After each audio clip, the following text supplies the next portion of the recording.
Hi everyone, iDonaldLouch here, and today I have a review for you all, and today I will be reviewing the Canon T3i, also known as the EOS 600D, which is a mid-range DSLR, which is around like 530 bucks, I think is what I paid for it, and it also includes the 18 to 55 millimeter IS lens kit. This camera is meant for semi-professionals to even professionals in the photography and videography field. This camera can take pictures up to 18.7 megapixels and record video up to full HD.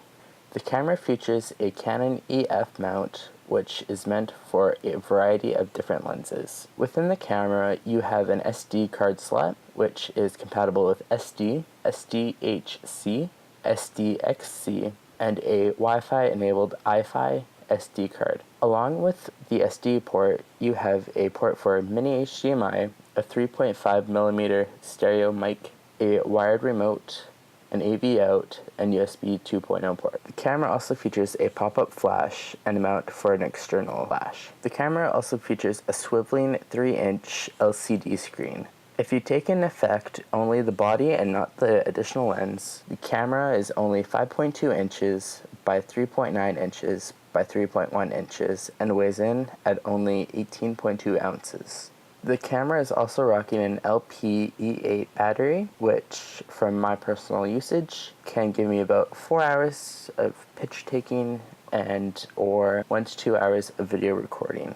With this camera, you can take pictures in a variety of different sizes. For instance, you have a large/RAW mode, which takes pictures in 17.9 megapixels at the size 5184 by 3456, or in a medium mode in 8 megapixels at 3456 by 3304, or in a small mode in 4.5 megapixels at 2592 by 1728, or in a secondary mode in 2.5 megapixels at 1920 by 1280, or in a third small mode in 0.35 megapixels at 720 by 480. And with that, you can also take a large image and a raw image at the exact same time. As for video recording, you can record in full HD at 1920 by 1080 and 30 or 24 frames per second, or in HD at 1280 by 720 and 60 frames per second, or in a VGA mode at 640 by 480 and 30 frames per second. And while you're recording the video, you can also take a picture, so that's a pretty cool feature.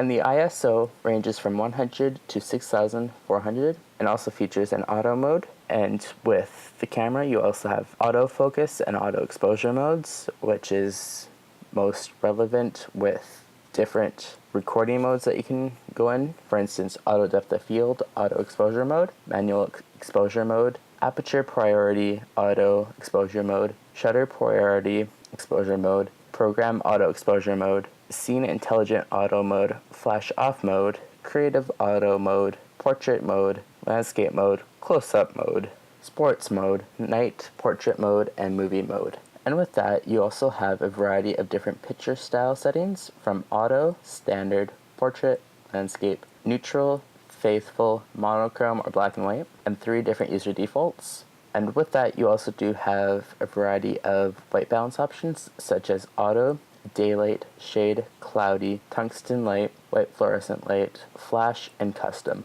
Therefore, this camera can take high-resolution images with the right settings for the scene, and at a high sensitivity, which is all accomplished by the large single-plate CMOS sensor. In addition, the camera also includes an optical image stabilization feature.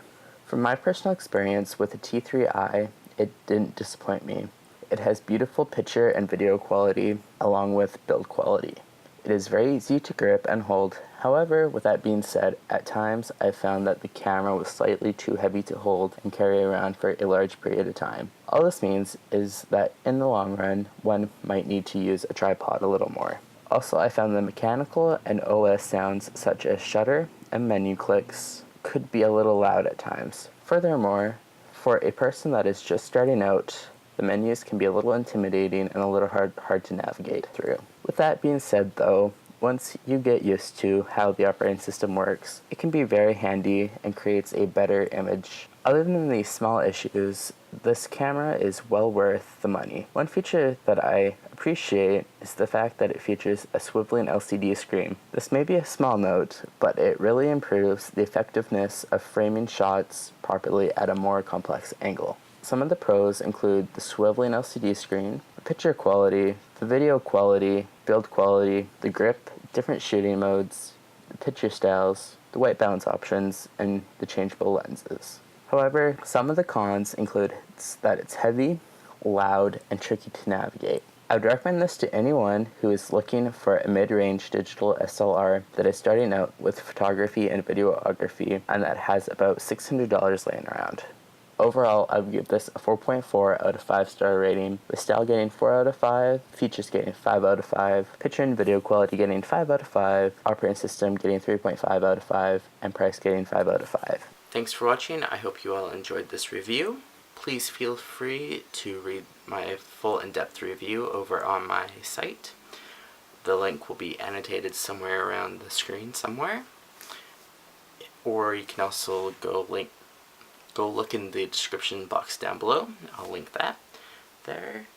And please give me a like and maybe comment if you enjoyed the video, and maybe a subscribe as well. And thanks again for watching, and see you next one. Boy!